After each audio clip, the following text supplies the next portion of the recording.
Bismillaahi Raxmaani Raxiim. Maanta waxaan aruurinayaa fiyooro mirihiisa.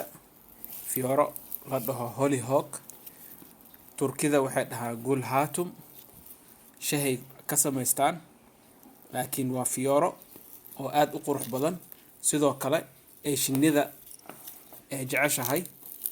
Marka waxaan aan rabay inaan ku sameeyo fiyoorahan Soomaaliya aan geeyo.